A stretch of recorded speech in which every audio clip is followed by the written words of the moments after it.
Hey people, this is Conrad Layn here. Welcome my YouTube neighbors. This is just my journey to Conrad Layn Turo IPO journey, where I'm gonna try to do my best to figure out the intrinsic value of what potentially Turo might be once goes through the initial public offering, which is IPO. I have strong convictions coming as a Turo host. I'm not telling you to invest in Turo host, so don't try to litigate me or take me to court.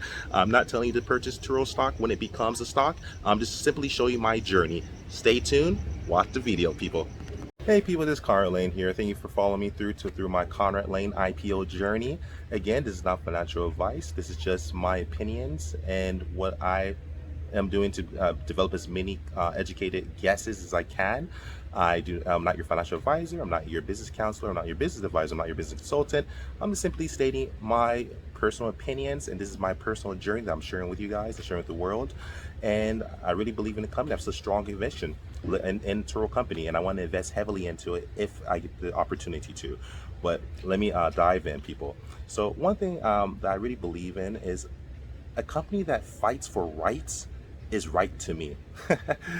So what that means is it's parallel in the ideology that Turo, and we guys might have already been aware of, or maybe not, they're fighting for the rights of you, the future host and host on the platform, to share your vehicle without being charged and unfairly treated as such of a rental car company. The reason is, it's people make the comparison because this is a blue ocean company. There's nothing really to compare to, meaning that this is a company that has a new, completely different technology, ideology, and platform and business implementation and trajectory of growth.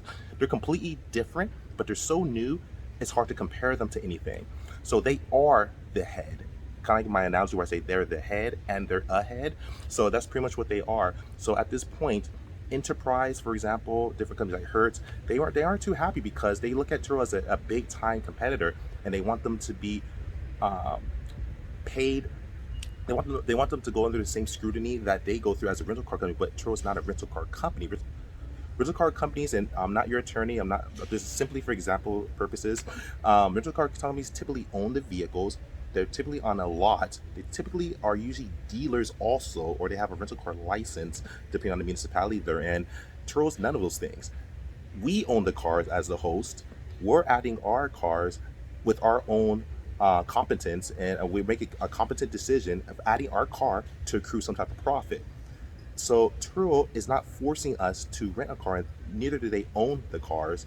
So that's the difference. And there's a lot of other difference and key elements why this is different. But the problem is that companies don't like change. They kind of like want to monopolize the industry, and they're not ready for a new great company like Turo that's coming in and changing things. I mean, this is the new industry. Get with it, guys. What Enterprise, in my opinion, should do, and Hertz, they should try to maybe create something that's similar to that, but that's it's hard to change. Maybe adapt, not change, but adapt. And this is the new implementation, a new strategy you got to implement. Turo is not a rental car company, in my opinion, and based on facts, what they found, they're not. They don't. They don't own the cars I list on Turo. They don't own the cars that other hosts own on Turo.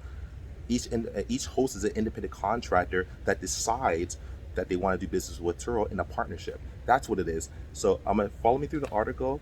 And Turo is fighting for the rights to make sure us hosts are able to keep our vehicles on the platform.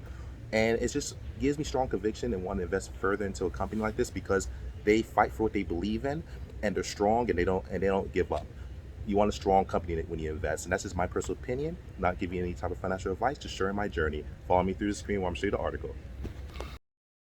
Hey y'all, thank you so much for following me through. So I'm going into some really good topics in regards to enterprise and Hertz, and how they're against Turo currently. At this point, a lot of these older rental car companies aren't happy that Turo's in town, people, but Turo's here to stay, and I believe in Turo, and Turo's fought these unfair situations where enterprise and other companies are trying to deem Turo as a rental car company.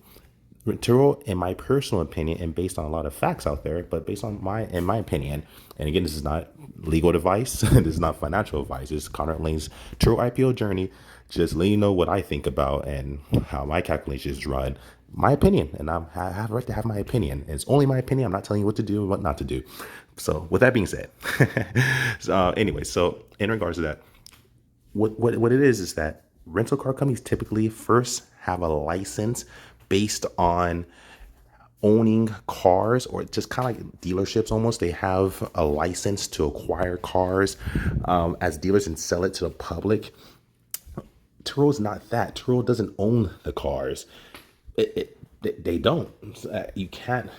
They don't own the cars. So that's what separates them from these traditional, say, dealerships or rental car companies. First, they don't own the cars.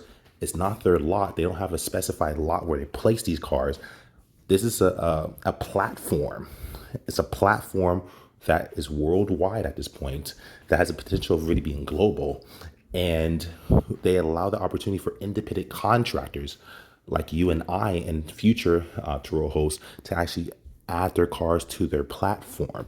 We're doing business, you know what I mean? So they don't own my cars at all.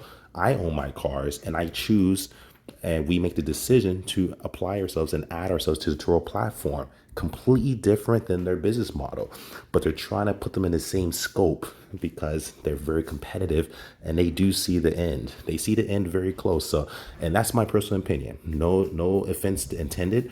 It's just that Turo has created a whole nother market. They're a fresh market.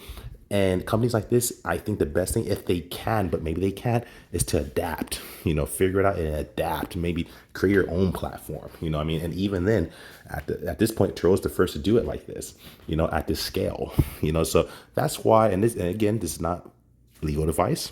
I'm not your financial advisor. I'm not your attorney. I'm not your insurance agent. I'm not your business consultant. This is Conrad Layn's Turo IPO journey, where I'm going in detail about my thoughts on the matter and my opinions. And I'm not telling you to invest in Turo, not to invest in Turo, or to invest in anything or not to invest in anything. I'm simply stating what I think, what's going on in my head. So this is a Turo article where it goes in detail in regards to fighting to protect our community's rights to share their cars, because this is what's happening. If the problem is this, companies are trying to not only in Turo, they're trying to take opportunities from independent contractors and people to make money from the cars that they own.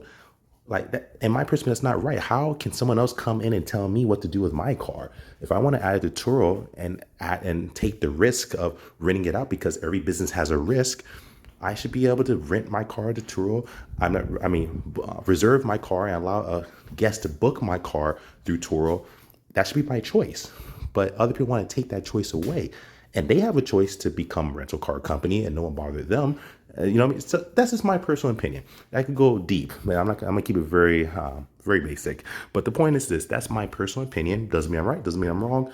But this is another reason why I really do believe in this company, because not only they're persevering, they're fighting it, and they're still in town. So I love it. So the fact that a company like this is strong, they actually protect their rights and our rights. Actually, that's a company I actually want to invest in. Just want to share that with you guys. That's my 2 cents on that. Let me show you another article. The Los Angeles Business Journal goes in about this too, about Turo fighting. And this is what it's about. Turo's fighting for us and for themselves and for us as a whole, as a team, to make sure we're not charged unfair fees from LAX and from different municipalities or in different cities and states. Because again, Turo is not a rental car company. They're not. They're a platform. They're a tech company. Completely different. They don't own the cars. That's completely different. So, it's just really cool. And again, it's not legal advice. So this is really cool stuff. So I just want to share this with you guys. Hope you have a good day. Conrad Layn out.